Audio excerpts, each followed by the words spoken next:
လက်စားစီးပွားရေးလုပ်ငန်းများဖွံ့ဖြိုးတိုးတက်ရေးအတွက်ဆောင်ရွက်ပေးနေမှုများကိုလုပ်ငန်းရှင်များသိစေရန်နဲ့လုပ်ငန်းရှင်များလက်တွေ့ကြုံတွေ့နေရတဲ့အခက်အခဲများကိုဖော်ထုတ်ဆွေးနွေးဖြေရှင်းပေးနိုင်ရေးစီမံဆောင်ရွက်နိုင်ရန်အတွက်ကရင်ပြည်နယ်ဝန်ကြီးချုပ်စောမြင့်ဦးနဲ့ဒေသတွင် MSME စီးပွားရေးလုပ်ငန်းရှင်များတွေ့ဆုံပွဲခမ်းနားကိုဇူလိုင်လ19ရက်နေ့မိုးလယ်ပိုင်းကဖန်အမြို့ဆွဲကပင်ခမ်းမမှာကျင်းပခဲ့ရာကရင်ပြည်နယ်အသေးစားအငယ်စားနဲ့လက်ဆက်စီးပွားရေးလုပ်ငန်းများဖွံ့ဖြိုးတိုးတက်ရေးအေဂျင်စီနိုင်ရက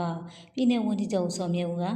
တက်ရောက်လာတဲ့လုပ်ငန်းရှင်များအနေနဲ့မိမိတို့ရဲ့လုပ်ငန်းအောင်မြင်မှုများအခက်အခဲများကိုပွင့်လင်းစွာမျှဝေဆွေးနွေးပေးကြစီလိုပြီးအချင်းချင်းပူးပေါင်းဆောင်ရွက်ခြင်းစံသစ်တူတင်ခြင်းတို့မှတစ်ဆင့်ပြည်နယ်ရဲ့အသေးစားငယ်စားနဲ့လက်ဆက်စီးပွားရေးလုပ်ငန်းကဏ္ဍပုံမှုတိုးတက်ခိုင်မာလာအောင်ဆောင်ရွက်သားကြရန်အတွက်တိုက်တွန်းပြောကြားခဲ့တယ်လို့သိရပါတယ်အဲဒီနောက်ကရင်ပြည်နယ်ကုန်သည်များနဲ့စက်မှုလက်မှုလုပ်ငန်းရှင်များအသင်းဆန်ဆက်လုပ်ငန်းရှင်များအသင်းစီဆက်လုပ်ငန်းရှင်များသမဝါယမအသင်းရာဘာစိုက်ပျိုးထုတ်လုပ်သူများအသင်းဟိုတယ်လုပ်ငန်းရှင်များအသင်းမျိုးစေ့ထုတ်လုပ်သူများအသင်းလူရဲစိုက်ပျိုးထုတ်လုပ်သူများအသင်းတို့မှတာဝန်ရှိသူများနဲ့တက်ရောက်လာကြတဲ့စီးပွားရေးလုပ်ငန်းရှင်များက၎င်းတို့ရဲ့လုပ်ငန်းဆောင်ရွက်မှုများစိုက်ပျိုးကျိတ်ခွဲထုတ်လုပ်တဲ့ပုံများစက်မှုကုန်ကျရရှိမှုရင်းနှီးမှတည်ဝင်လိုအပ်မှုအခြေအနေများကိုဆွေးနွေးတင်ပြကြရာ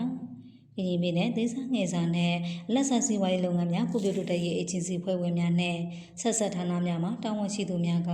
ပြန်လည်ရှင်းလင်းဆွေးနွေးခဲ့ကြပြီးအေဂျင်စီနာယကပြည်နယ်ဝန်ကြီးချုပ်က